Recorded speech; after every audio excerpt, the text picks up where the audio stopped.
ખરેખર સાહેબે આજે જે ગ્રાઉન્ડ પર કામ કરેલું છે આવું ભૂતકાળમાં પણ નથી થયું. આ સત્ય હકીકત છે, કારણ કે હું તાજનો સાક્ષી છું. સુરત મારી કર્મભૂમિ અને જન્મભૂમિ છે. ખૂબ આભાર ફરી એકવાર સાહેબ. ગૃહમંત્રીને મારે કડક શબ્દોમાં કહેવાનું કે શા માટે તમે સિડકો કંપનીને અને જીએચબીના ભ્રષ્ટ કોન્ટ્રાક્ટરને જેલમાં નથી ઘુસાડતા? તમારા મામા માસીના છે? શા માટે તમે આવું કરો છો? અમને મારી નાખો. આજરોજ તારીખ 12/7/2026 આજે સ્થળ છે એ છે યસ પ્લાઝા કોમ્પ્લેક્સ, જ્યાં અમારા લોકોનો ધંધો રોજગાર, અમારી જિંદગીભરની કમાણી આ સિડકો કંપની, સુરત મ્યુનિસિપલ કોર્પોરેશનના ભ્રષ્ટ અધિકારીઓ અને જીએચવી કંપની જેમને સિડકોએ કોન્ટ્રાક્ટ આપેલો છે એમને હિસાબે અમારી દુકાનો ડૂબી છે. આ લોકો નાક શરમ વગરના લોકો આજે અહીંયા રસ્તો બંધ કરીને બેઠા હતા. રસ્તો પાછો ખોલાવડાવેલો છે. એ લોકોને કટકે મા બેનની ગાળો દીધી, પણ આ ભ્રષ્ટ અધિકારીઓને કંઈ પડી જ નથી. અહીંયા અત્યારે એ લોકોએ સ્લેબનું કામ ચાલુ કર્યું છે. જ્યારે અહીંયા લોકો બધા સફાઈ કરી રહ્યા છે ત્યારે એ લોકોના સ્લેબનું પાણી પાછું અમારી પ્રિમાઇસીસમાં આવે છે. હાલ ડેપ્યુટી કલેક્ટરને ફોન કરીને જાણ કરી કામ રોકાવેલું છે, પરંતુ વારંવાર અમારે વેપારીઓને રોડ ઉપર ઉતરીને ઝઘડા જ કરવાના છે. હર્ષભાઈ સંઘવી અહીંયાના ડેપ્યુટી સીએમ અને ગૃહમંત્રીને મારે કડક શબ્દમાં કહેવાનું કે શા માટે તમે સિડકો કંપનીને અને જીએચબીના ભ્રષ્ટ કોન્ટ્રાક્ટરને જેલમાં નથી ઘુસાડતા? તમારા મામા માસીના છે? શા માટે તમે આવું કરો છો? અમને મારી નાખો.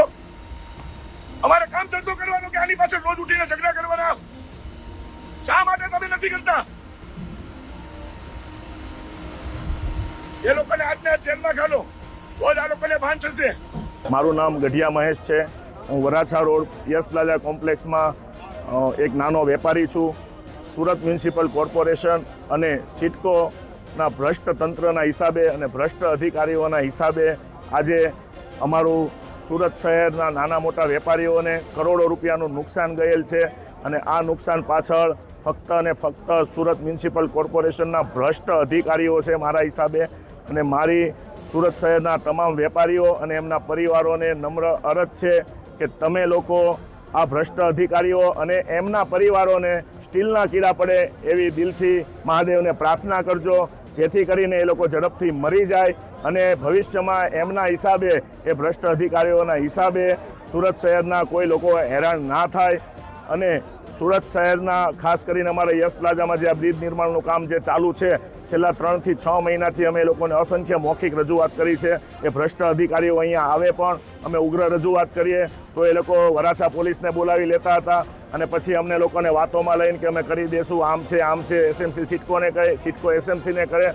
અને આજે એ લોકોની ગંભીર બેદરકારીના હિસાબે અમારું યસ પ્લાઝા કોમ્પ્લેક્સ જે કોમ્પ્યુટર, લેપટોપ, સીસીટીવીનું હબ છે, અહીંયા મોટા પ્રમાણમાં હોલસેલરો છે, એ દરેક લોકોનો માલ 100% નષ્ટ થઈ ગયો છે. જેવી રીતે ડેમ તૂટે અને પાણી આવે એવું 15 થી 20 મિનિટમાં સંપૂર્ણ યસ પ્લાઝાને જળબંબાકાર થઈ ગયેલ છે. અને આ વરસાદી ડ્રેનેજ વોટરની જે લાઈન આવે એમાં ભંગાણના હિસાબે આ થયેલ છે. બાકી સુરતની અંદર અને અમારા યસ પ્લાઝામાં કદાચ 1 કલાકની અંદર 20 ઇંચ વરસાદ આવે તો પણ પાણી ન આવે.